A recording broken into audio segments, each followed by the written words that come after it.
I'm an urban ag specialist with the Northern Virginia Soil and Water Conservation District. I'm here as a limited term employee for reasons I'll get into later.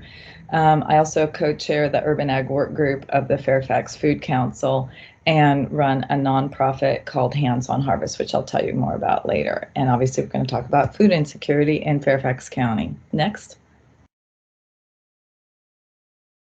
So we're going to look at food insecurity in general, and then look at it in Fairfax County, and then look at some local initiatives and ways that you could get involved. Next. So food security is having regular access to food. Next.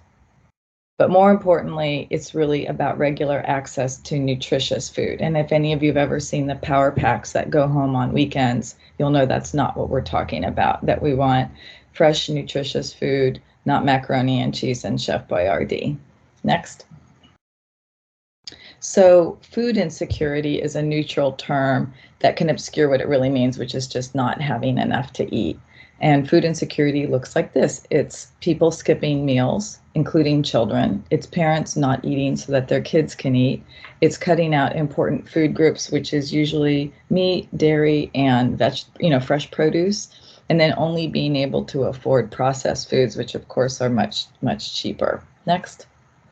So the long-term consequences can be dire, and being chronically hungry can lead to these really severe long-term situations like type 2 diabetes and high blood pressure. It can also lead to, for children, behavioral issues, difficulty focusing, and delayed physical development. I worked for 11 years at an elementary school in Fairfax County, and kids that didn't get enough to eat on weekends, or in some cases really didn't get to eat at all on the weekends, really weren't functional again in school until about Wednesday. Next. So it's easy to think that, like, well, this is Fairfax County, but you all are county employees, you know. You've been all over the county and seen the disparity between different ways people live. And this is the number of people in Fairfax County who do not get enough to eat, estimated last fall by the Capital Area Food Bank. Before the pandemic, the number facing food insecurity was 58,000, and it went up, and as of September, it still hadn't gone down. Additionally, Fairfax County has the highest number of people who regularly go hungry. A lot of times it gets pegged as an individual issue or an individual problem, but it really results from policies and systems that create and perpetuate poverty. So as we all know, this is a super expensive area to live, that you can't really mince on your rent, your monthly rent, but you can skimp on groceries, and that's what people sometimes do. There's extremely high cost of healthcare. The minimum wage is not a living wage, especially in this area where, the state legislature or the General Assembly's trying to, over the years get it up to $15 an hour in 2026. But even at $15 an hour, that's not very much. In Fairfax County, it just doesn't go very far. The Supplemental Nutrition Assistance Program, SNAP, is the biggest nutrition assistance program, and it only pays $7 a day per household. And more than half of SNAP recipients actually have jobs. So it's not for people not working. It's people who are working and can't make the ends meet. There are also transportation challenges. There's a lot, if you don't have a car and you're not near a grocery store, it can be difficult. And even if you are near a grocery store, like there are people who have grocery stores that are not within a mile of their home, but there are people who have it within a mile, but they don't have a car and a bus line doesn't run. So then they have to do a daily walk to the grocery store to bring groceries back and forth. And that of course is challenging too, especially if you're, working a full-time job or more than one. Next. Did I lose you, Ashley? Thank you. In 2017, the area's income inequality was greater than that of anywhere else in the United States. The top 20% earned 30 times what the bottom 20% were earning. And because the living wage is about 3 times the federal poverty level, about a quarter of the metro area's households live above the poverty line, but they still can't make ends meet. Next. So before the pandemic, even before the pandemic, those of us who are working in urban ag made this map. This is a map done by the Urban Ag Work Group of the Food Council to sort of map out where are the local gardens, where are the community gardens that we wanted to see where they were to see how we could increase access to fresh produce. So we created this map, and what it did, the blue just shows the county-owned non-school properties. And if we added the school properties, it would be flooded with red. There's lots of schools that have gardens. One thing I'd want to say about the school gardens is that they're primarily learning gardens. They're not production gardens. You don't get a lot of food. There's a handful of schools, but for the most part, they're for learning. But what we did was when we looked at this map, what we could see that not one of the county's community gardens, except for the senior and community center gardens, were accessible to food insecure residents.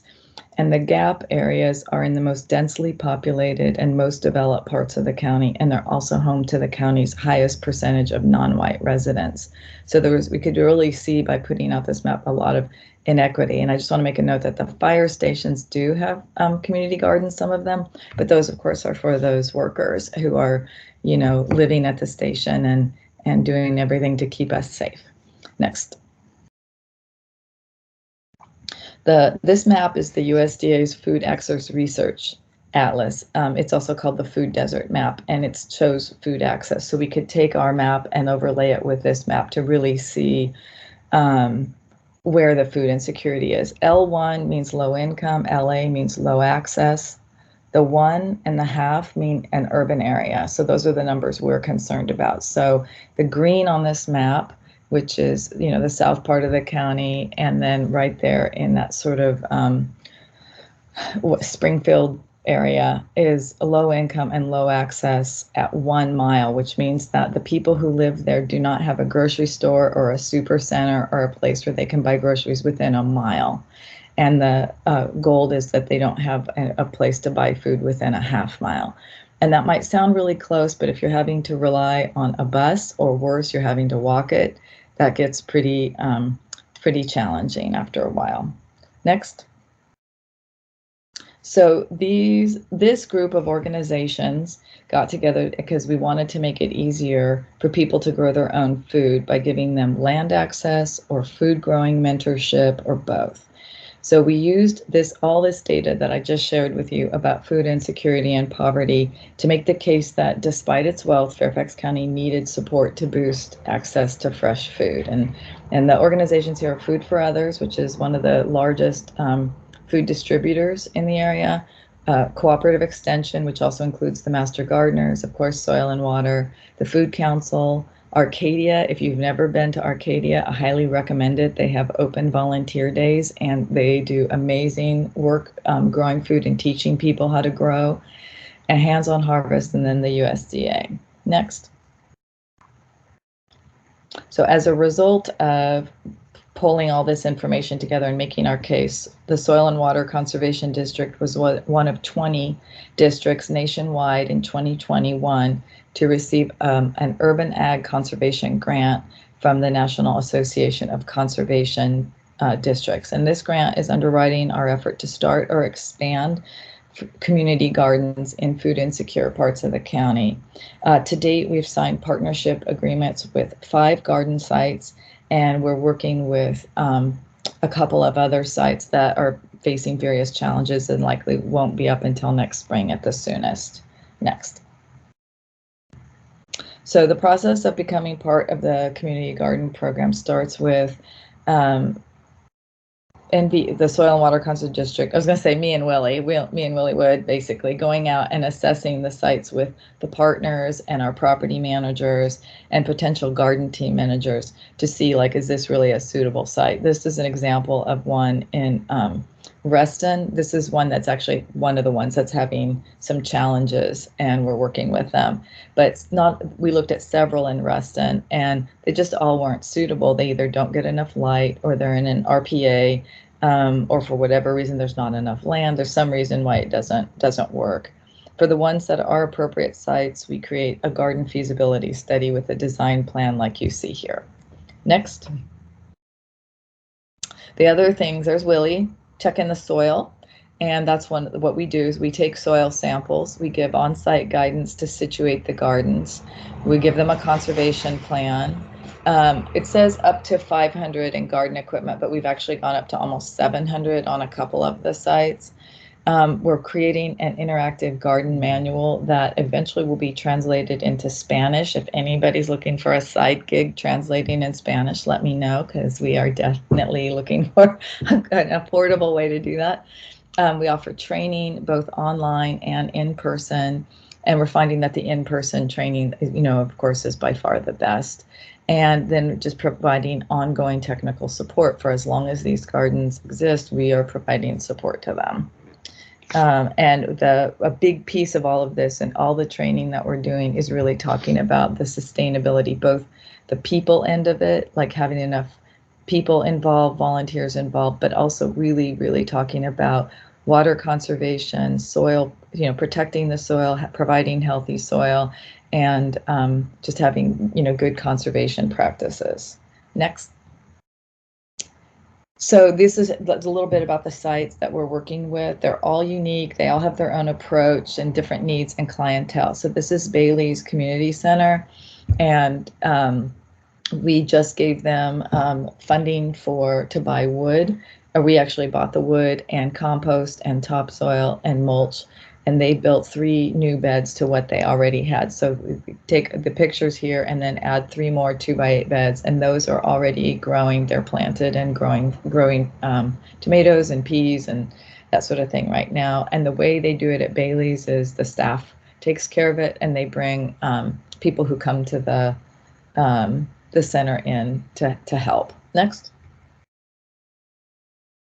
So this is Gum Springs Community Center. Here, everybody has their own plot. The community center staff really looks after the garden and manages it, but people can come in and grow what they want in their own plots. Next. James Lee Community Center. I just stuffed a 4-foot by 6-foot shed in my pilot and delivered it to them a couple weeks ago, and I hope they have it up, but that's what they really needed, was a place to store tools. Their main garden person just left and went to the park authority.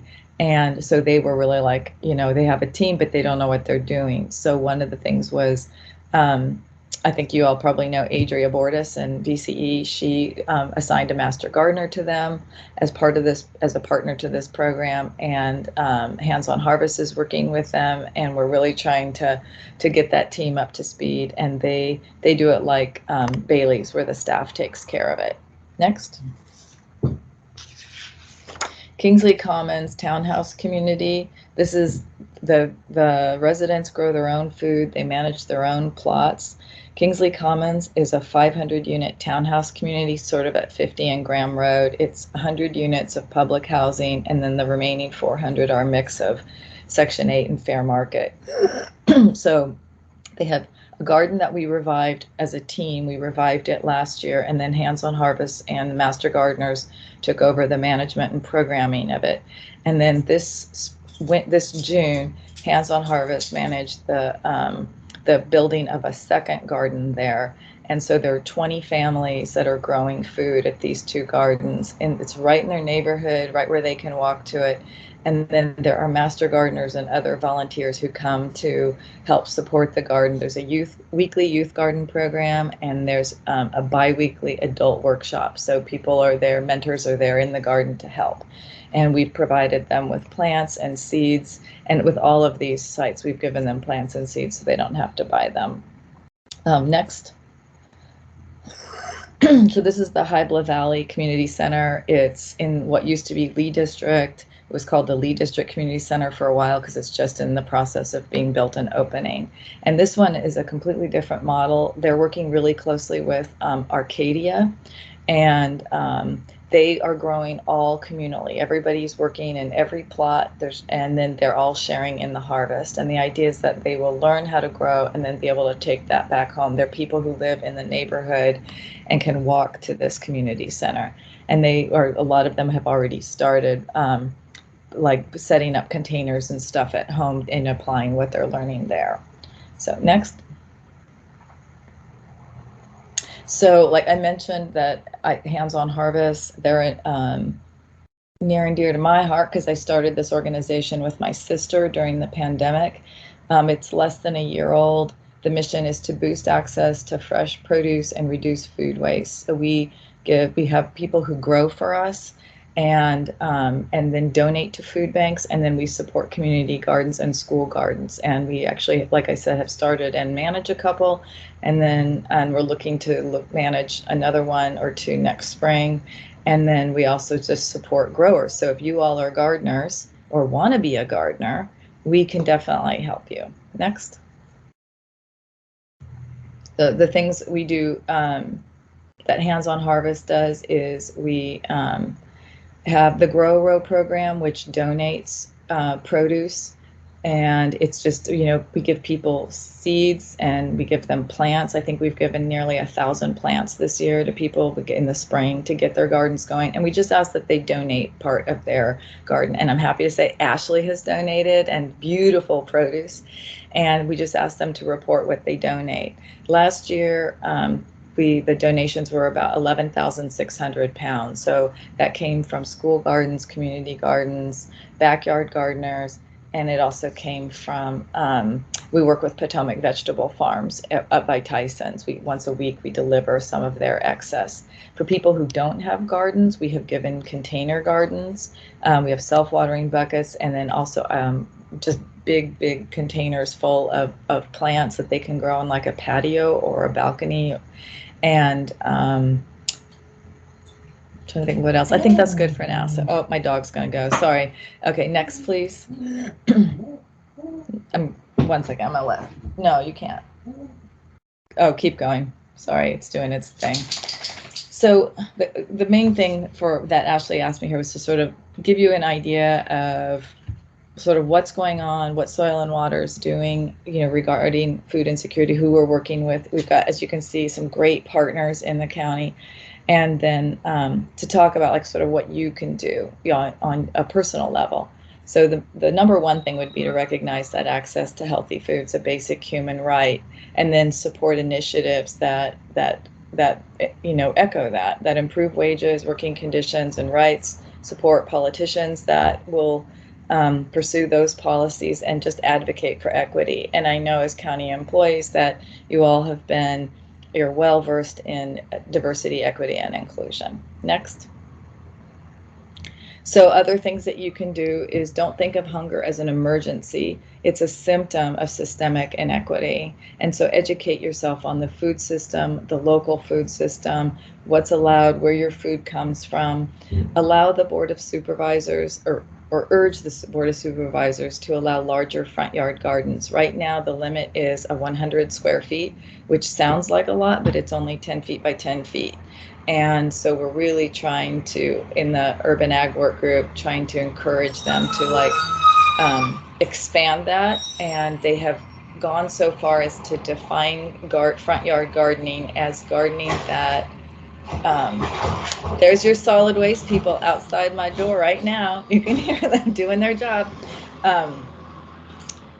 But we've really tried to urge them. And so they've changed the definition of gardening to mean that a front yard garden is something that's been tilled, something that's in a raised bed. So if you're just planting blueberries as like a foodscape, that does not count in the 100 square feet. But we're really trying to push some policies in the Urban Ag Work Group that will be friendlier to urban ag in the county. And so you are welcome to come to an Urban Ag meeting. They're Mondays at 10:30. I know the time's not great, but that's when we have them. They're on Zoom.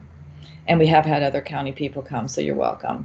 Donate produce or food. If you don't know how to grow, like I said, Hands-On Harvest actually has mentors. Someone will come to your house. They'll talk to you on the phone. They'll FaceTime with you, whatever, to help you figure out how to grow, how to plant. You can even send us pictures of what is going on with this plant, and we'll help you. You can teach someone to garden. You can start or volunteer in a community garden or school. It's not as hard as you think. The schools are always clamoring for help. And to just start a neighborhood garden, we've had several people who've just started gardens with their neighbors. And then you can donate seeds and seedlings to community gardeners, Urban Ag Work Group, Hands-On Harvest, or the Master Gardeners actually have started a subset sorry, called the Food Insecurity Group, and that's who we have worked with really closely with that group in our community gardens. I think that's it. Next, I think there's one more slide.